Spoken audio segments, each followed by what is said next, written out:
Thank you very much. For close to 20 years, millions of television viewers have been visiting Mr. Rogers' neighborhood. His calm, cool, and flappable demeanor is now legendary. Take a look at this piece of videotape. See that?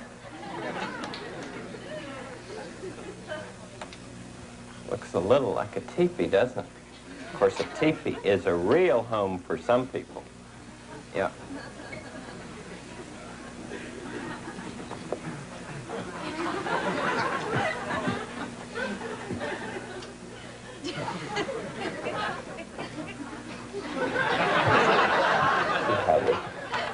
Works.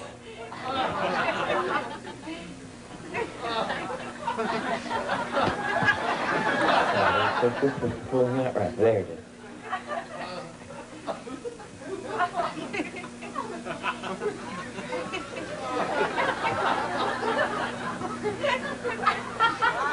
Helps to have two people to put these out.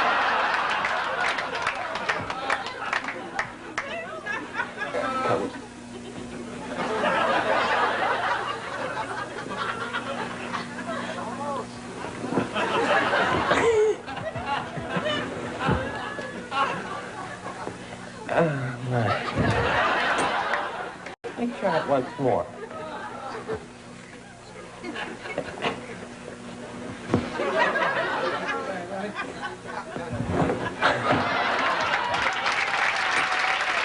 Please welcome Fred Rogers.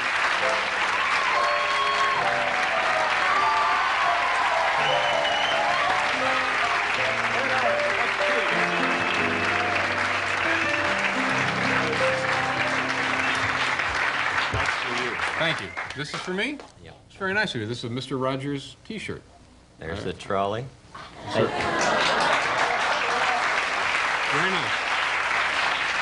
Thank you. Here's a sweater, and here's some shoes. Okay. Did you bring some for everyone? Yes. Now, that sort of thing, I was surprised to see that that ever happens. Much of that go on behind the scenes on your show? Goof-ups? Sometimes things don't go right in the neighborhood.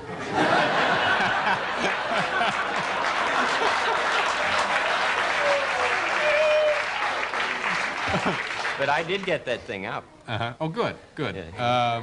You can see that someday. But often things, or not often, but occasionally things get a little goofy. Yeah. Yes, in that next program that they're going to show on that blooper business, there's a chimpanzee that gets out of hand. Yeah. What was, you have provided hours and hours of entertainment and education for young people. What was your own childhood like, your early years like? I was an only child until my sister came when I was 11 years old.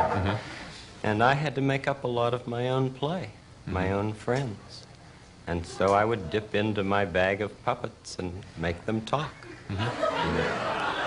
King Friday the 13th, you know, speaks like this.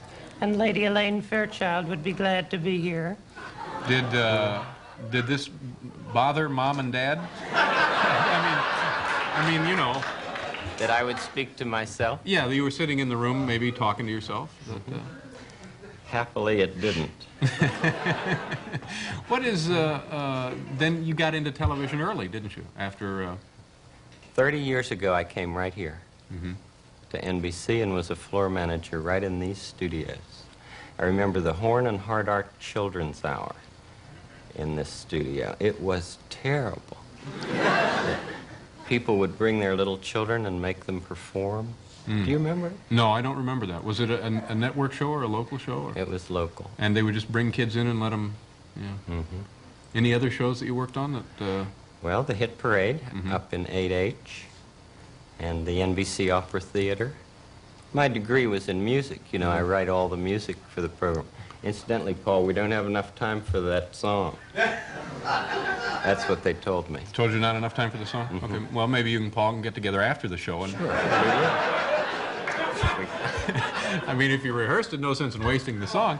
Now, it's interesting. I believe you pointed out the irony of the fact that in this building now, where you started out your broadcasting career, there is now a show that occasionally has a performer doing an impression or an imitation of you. That's right. I just met him a little bit ago. Do you think we could see that? Well, certainly.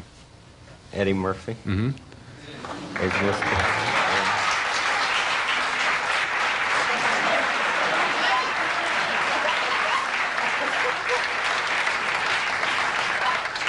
That's Mr. Rogers there in the, yeah. On the left. On the left, yeah. Now, how do you react to that? We talked to Andy Rooney about someone doing an impression of him, and he didn't seem too keen on it. Well, some of them aren't very funny, but I think that that a lot of them are done with real kindness in their hearts. Mm-hmm. Do you think that? Do you think that's true? There is one person on radio that really bothers me, though. I've heard it. It's somewhere in the Mid-South, and he tells children in my voice to do such things as get their mother's hairspray and their father's cigarette lighter and put them together. And he thinks that he's talking to adults, but he's really talking with children, and I think that could cause a lot of fires. Yeah, that would... Well, that's right. You know it. You're exactly right. It would blow up. So, yeah, it would burn and be highly volatile. You have... I'm sorry you're out here so late. I would like to ask you to come back. And you have a show coming up on PBS, just briefly, if you want to mention the nature of the program. The Week on Discipline. And it's... There's a parent special on discipline, and the whole week of children's programs, the first week of March on discipline. You know, discipline is caring, just like love is caring. Yeah. And they're both as important as the other. I want to thank you for being here, and I hope you'll come back when you're Fred Rogers, Mr. Rogers' Neighborhood.